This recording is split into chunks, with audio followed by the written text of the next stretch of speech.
Apa? Bismillahirrahmanirrahim. Assalamualaikum warahmatullahi wabarakatuh. Alhamdulillah wassalatu wassalamu ala Rasulillah wa ala alihi wa sahbihi wa mawalah.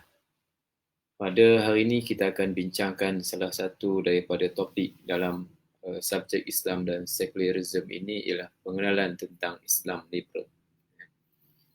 Di mana dalam um, pengenalan Islam liberal ini kita akan bincangkan konsep tauhid, autoriti dalam Islam, asas liberalism, perkembangan sekular.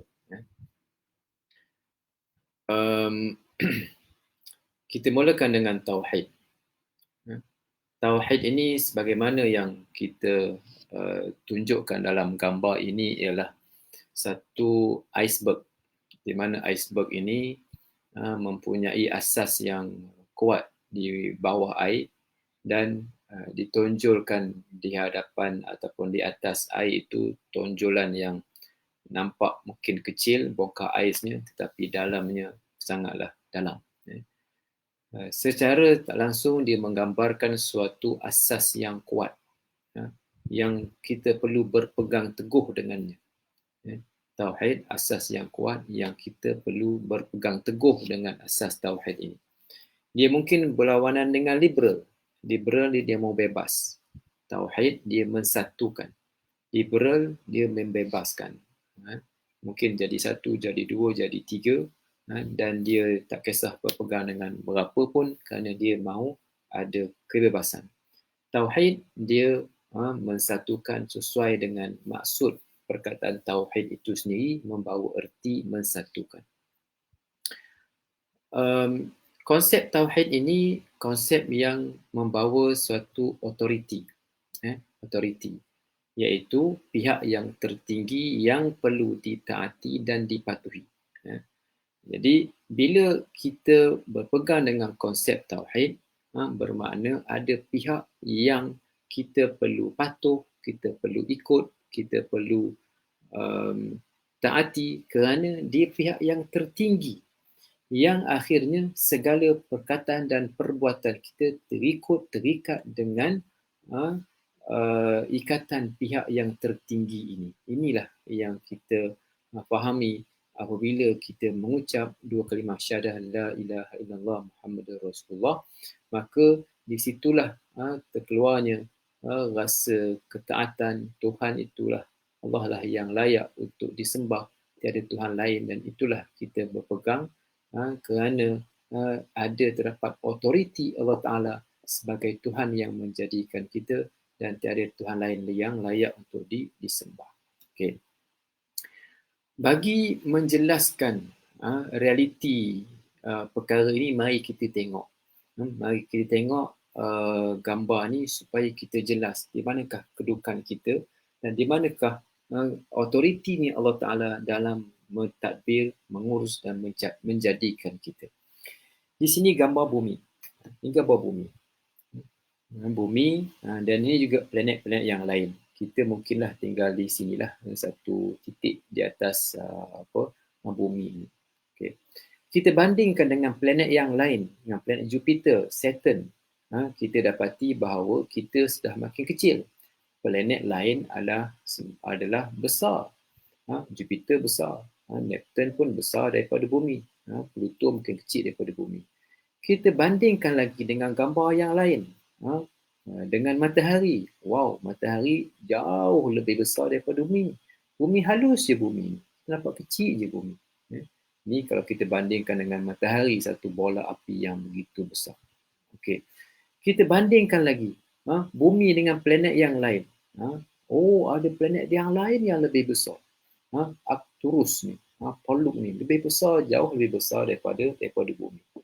Di sini kita lihat, kecilnya bukan daripada bumi, kecil nak dibandingkan dengan matahari, matahari jauh lebih kecil.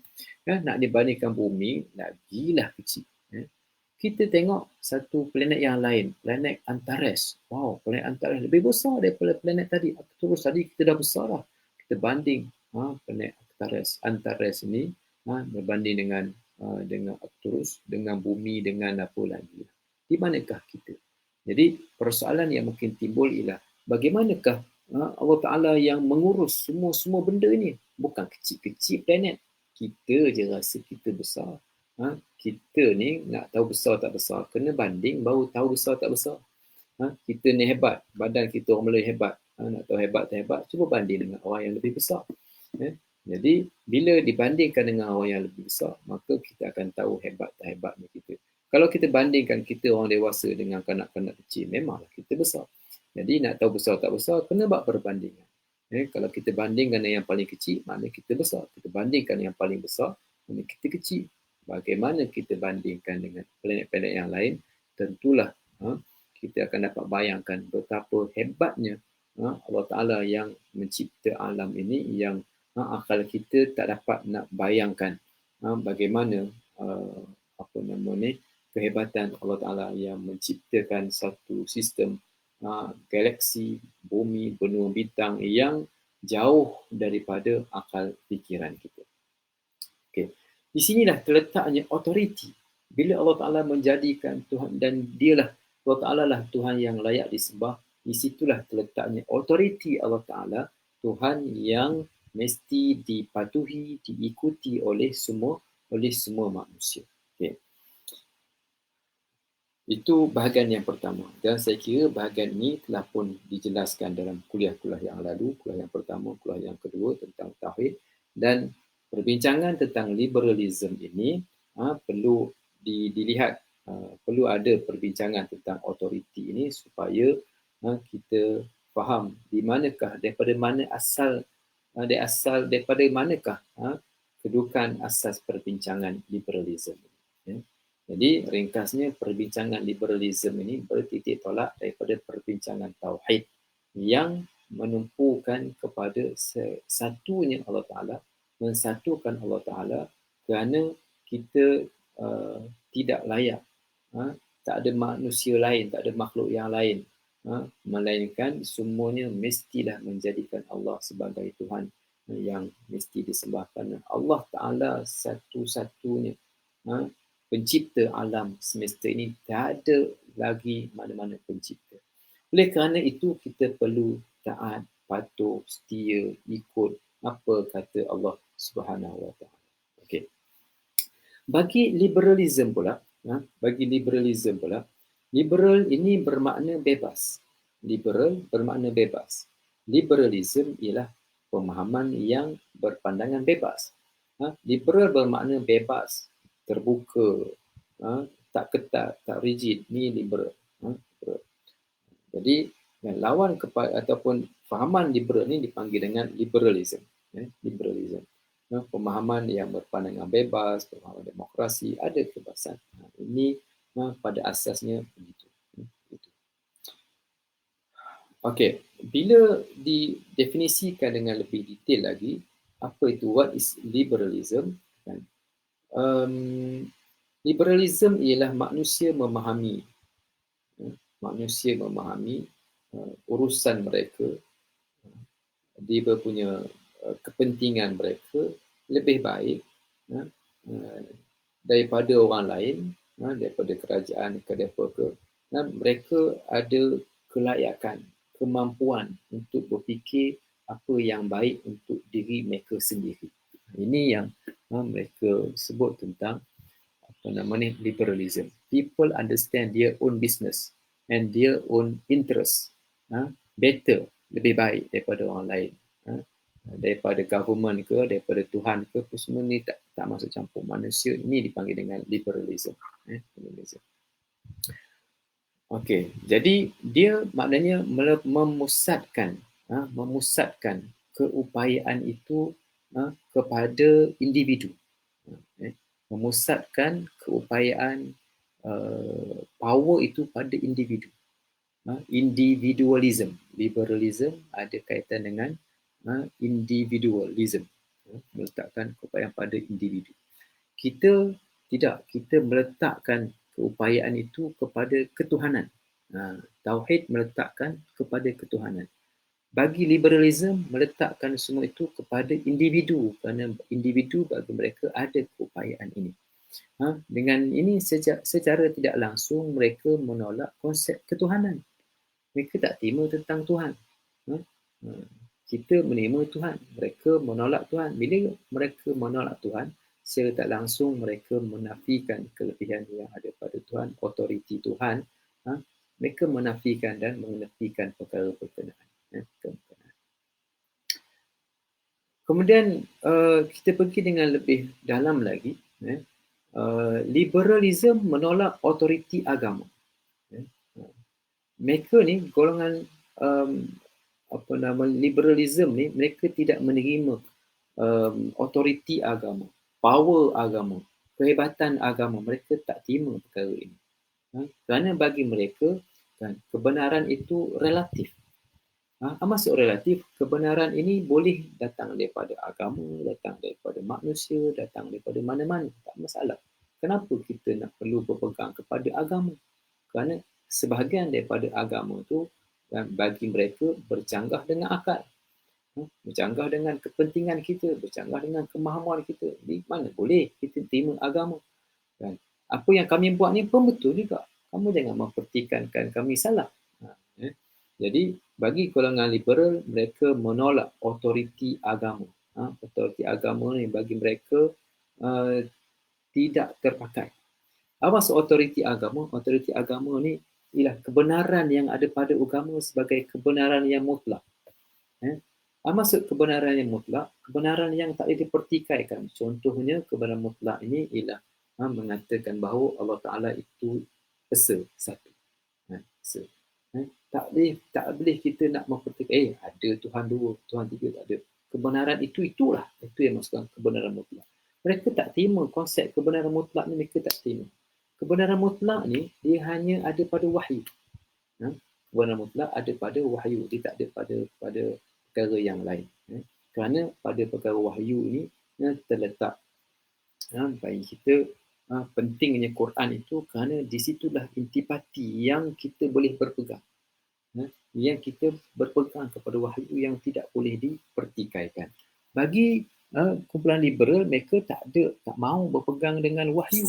Kerana bagi mereka, wahyu tu pulanglah, dia kata pandangan kami pun betul juga. Pandangan dia pun betul juga. Kenapa kami salah? Oleh kerana itu, mereka menolak otoriti agama dan itu menjadi suatu kriteria yang penting dalam pandangan golongan liberal ni, supaya mereka dapat melakukan ijtihad. Mereka dapat melakukan ijtihad. Ini pentingnya menolak otoriti ini. Lalu apabila mereka mementingkan ijtihad, mementingkan kebebasan berpendapat, mereka boleh kata apa sahaja, kerana mereka cuba mendowngradekan ulama'. Dia kata ulama' pun manusia biasa, kami pun manusia biasa, apa masalahnya?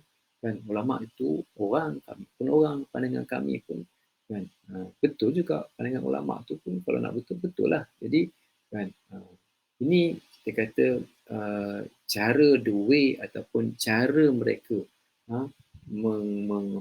membawa mempropagandakan pemikiran ini. Mereka mengata kita ada kebebasan, kita ada boleh untuk berijtihad, boleh untuk memberikan pandangan. Dan kononnya mereka tak tolak Al-Quran.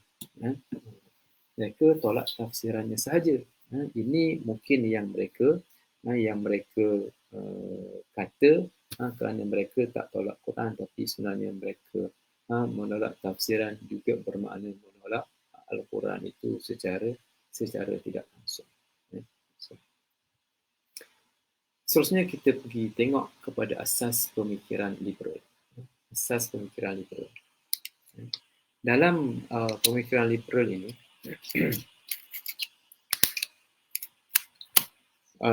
bagi mereka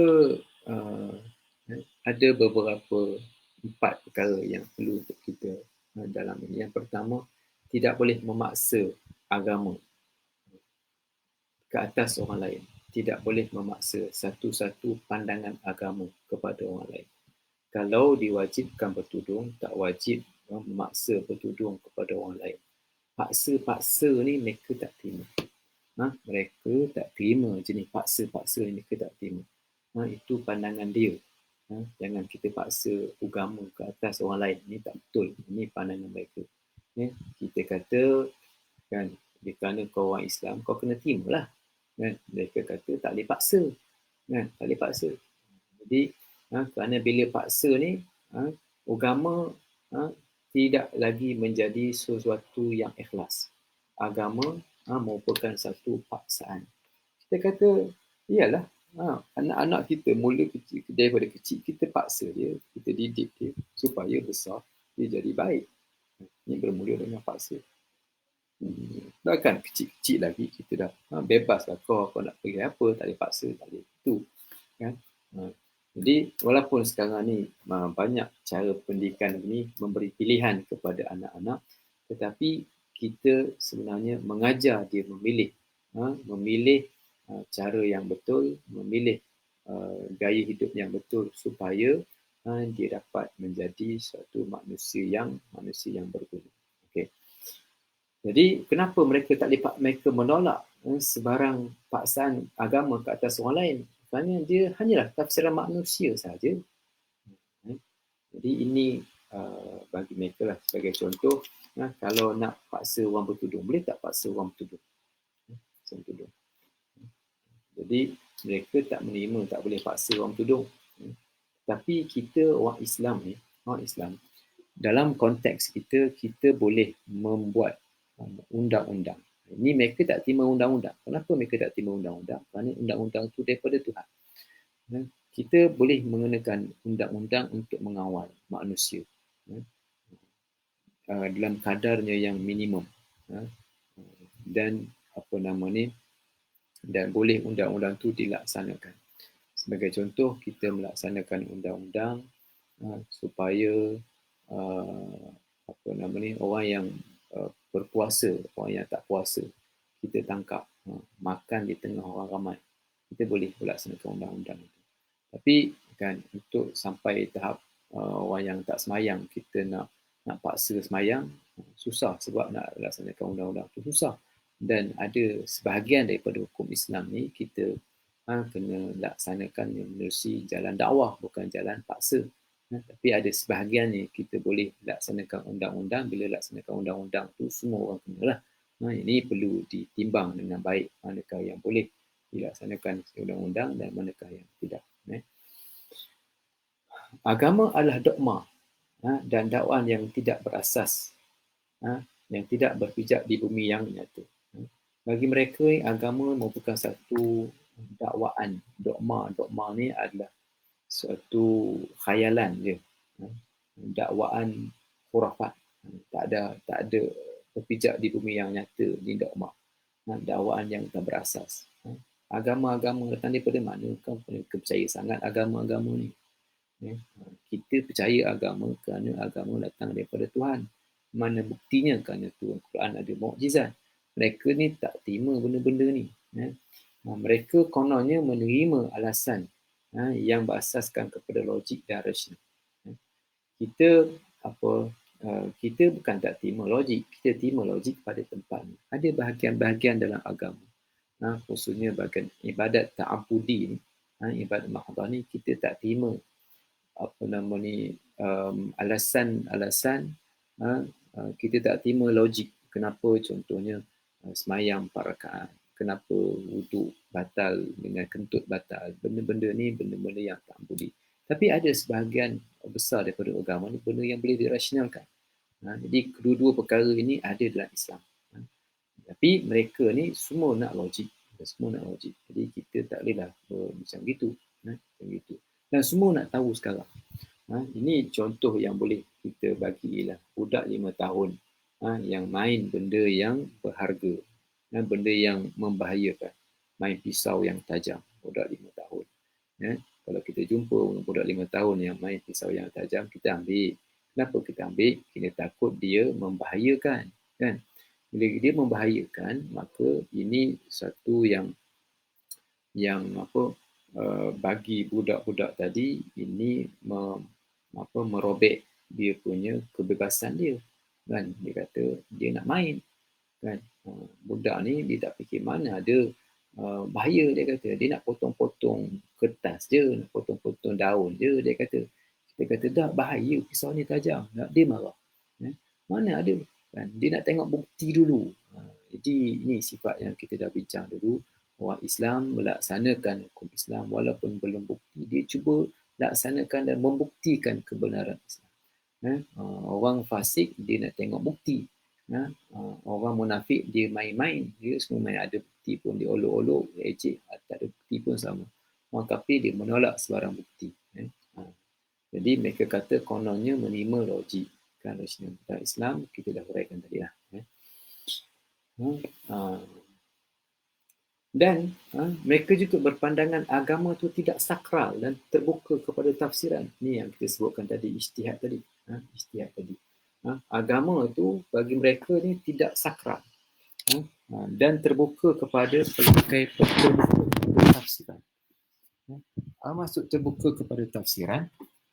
Dan agama ini bagi mereka ialah agama yang tidak suci, yang tak boleh seseorang kata dia saja yang betul, tak. Agama ni terbuka kepada pentafsiran dan mereka juga berhak untuk mentafsirkan semua agama, semua Quran apa semua ditafsirkan, dan ini timbul masalah di antara pertentangan mereka dengan ahli agama, sebab biasanya mereka ni bukan orang yang mendalami agama, hukum-hukum Islam, dan mereka juga membuat tafsiran-tafsiran secara tidak tepat terhadap Quran mengikut pandangan mereka sendiri, menolak tafsiran-tafsiran muktabar yang dilakukan oleh ulama yang terdahulu.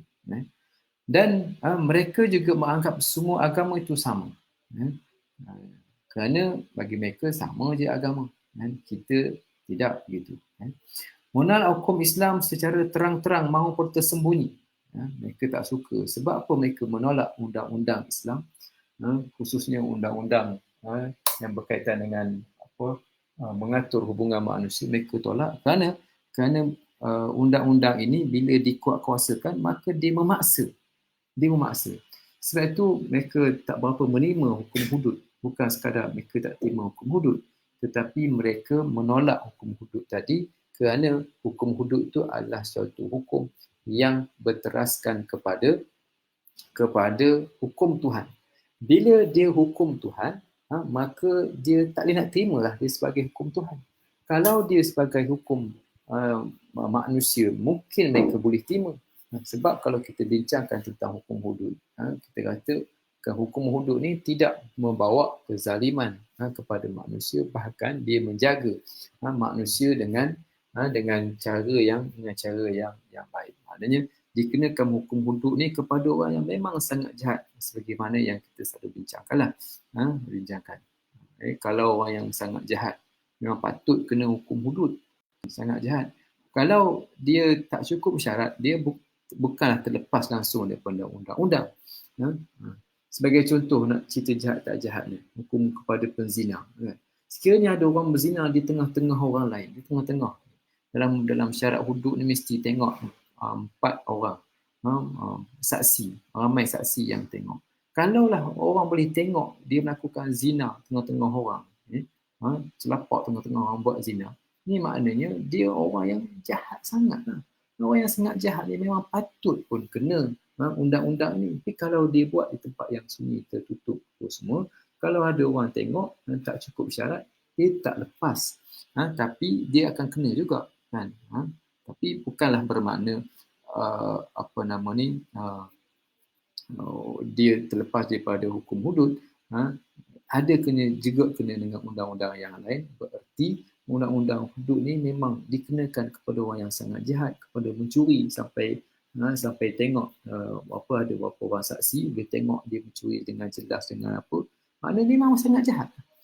Tapi kalau kita cakap begitu pun mereka tolak. Kerana apa? Kerana dia hukum Tuhan, mereka tak terima. As long as dia hukum Tuhan, mereka tak terima. Ini masalah mereka lah. Masalah mereka. Macam-macam alasan yang mereka bagi.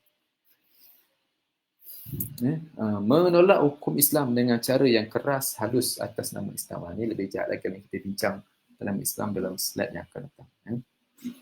Membuat tafsiran kononnya bersesuaian dengan realiti manusia hidup dalam dunia moden. Contohnya tak nak pakai tudung. Tak nak pakai tudung ni bagi mereka dia kata sebab tudung ni hukum untuk zaman dulu. Orang masyarakat yang hidup zaman padang pasir dulu mereka perlu pakai tudung. Sesuai zaman sekarang ni takkan nak pakai tudung kan. Kita kata tak kan. So ini asas yang kita kaitkan dengan pemikiran liberal. Menurut JIL ni adalah jaringan Islam liberal yang ada di Indonesia. Menekankan kebebasan peribadi dan pembebasan dari struktur politik yang menindas. Membawa maksud kebebasan dan pembebasan. Jadi ini Islam liberal menurut JIL lah. So Islam liberal versi mereka ni kita kata walaupun nama Islam liberal tapi sebenarnya mereka lah liberal walaupun nampak macam liberal, macam kita sebut selalu duit palsu kan? Itu bukan duit tapi duit palsu. So kenapa sebut duit? Sebab dia serupa dengan duit. Kenapa dipanggil Islam liberal? Sebab dia agak serupa dengan Islam tapi dia sebenarnya liberal. Hakikatnya dia liberal, dia bukanlah Islam yang sebenar. Manhaj Islam liberal dalam Al-Quran. Bagi mereka, wahyu terbahagi kepada dua. Wahyu bertulis dan wahyu yang tak bertulis. Mereka berpegang kepada wahyu yang tidak bertulis kepada akal. Bagi mereka, akal ni merupakan alat yang menghidupkan teks Al-Quran berdasarkan kepada tujuan, konteks dan suasana zaman. Al-Quran menerangkan tujuan agama dan akal menyesuaikannya selari dengan konteks zaman. Ini kita kata Islam manhaj mereka tentang Quran lah. Mereka tak terima Quran. Mereka terima tafsiran Quran berpandangan kepada menurut akal mereka lah. Okay. Kemudian kenapa mereka tak mahu terikat dengan tekstual nas tapi terikat kepada maksud sebenar nas. Jadi di sinilah timbulnya apakah maksud sebenar tafsir sendiri. Ini timbulnya aliran maqasid ni kadang-kadang bila tak kena gaya dia boleh membawa kepada liberal sebab tafsiran yang sangat bebas daripada aturan agama. Manhaj mereka disebut hadis pula. Hadis tidak berasal daripada Rasulullah. Dia hanya ciptaan orang yang ingin menjaga dan memanfaatkan kepentingan diri mereka. Ini pandangan mereka tak terima hadis. Memang hadis mutawatir saja, tidak hadis yang ahad yang bersifat sama-sama. Hadis mutawatir pun kebenarannya hanya konteks sesuai dengan masyarakat Arab pada zaman jahiliah dulu. Ini pandangan mereka. Kita menerima hadis yang mutawatir, hadis yang ahad. Ahad itu terbagi kepada sahih, hasan dan dhaif.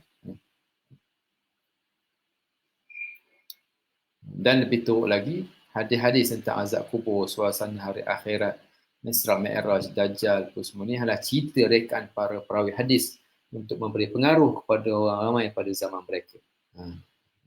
Mereka anggap cerita-cerita tahyul, tak pernah percaya mereka ni kepada benda-benda itu.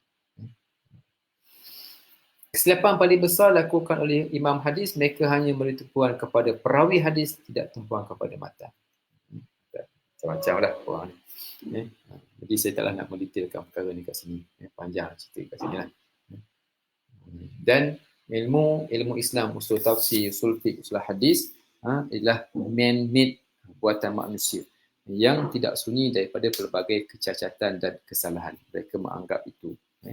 Kita kata inilah dia punya metodologi. Oleh kerana mereka tidak menguasai ilmu usul tafsir, usul fiqh, usul hadis ni, mereka kata ini adalah buatan manusia yang mereka tidak menghormati ilmu-ilmu ini jauh sekali daripada menggunakan.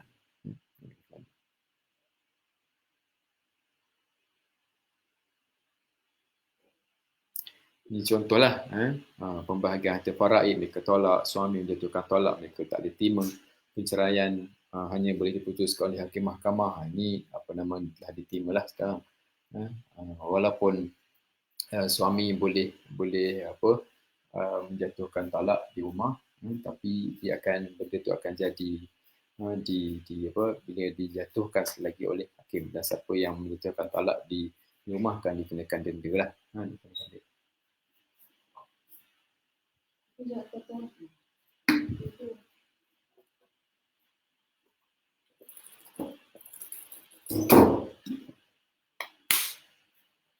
Okey.